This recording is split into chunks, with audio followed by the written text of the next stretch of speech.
Make it a video, please. Thank you very much. Okay, are you ready? Okay, you perform first. Osmosis. Leah! Lingkod sa balingkod.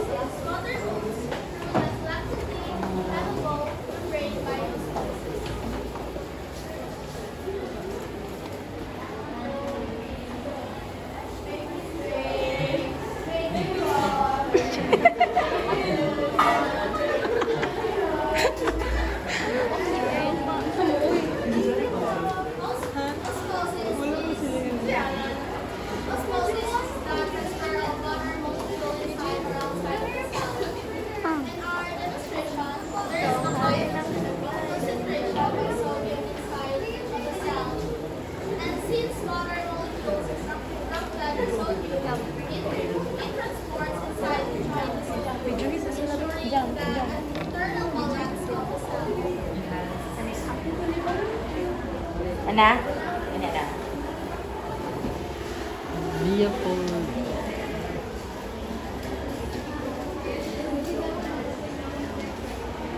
Okay, next is active transport. Active transport. Sodium is moving against its concentration gradient. This requires energy from ATP, so the process is called active transport.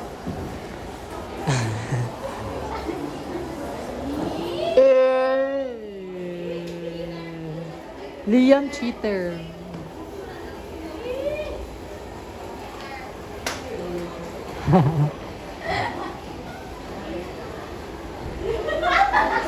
Ah. When it comes to active transport, it requires energy to activate. That's where we need ATP to give energy to the ATP pump and pump our channel protein, so that the molecule can enter and exit the cell. Okay, next is Lola. diffusion. Diffusion. Oxygen moves from an area of high concentration to an area Kay of low Joanna. concentration. This process is called diffusion. La la la.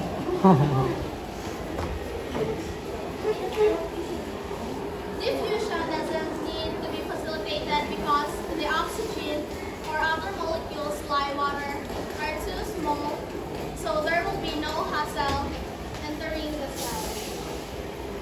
Okay, last is osmosis. Ama na to? Ayun sila to. Pinakauna naman, Ay, tama din. Diffusion. Facilitated diffusion. facilitated diffusion.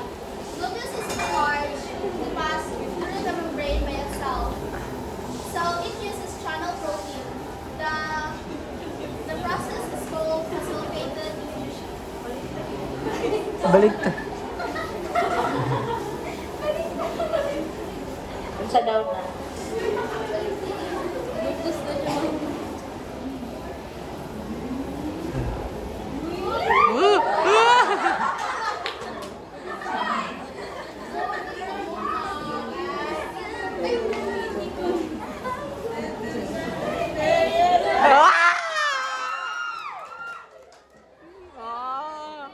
Liam bulag na ta.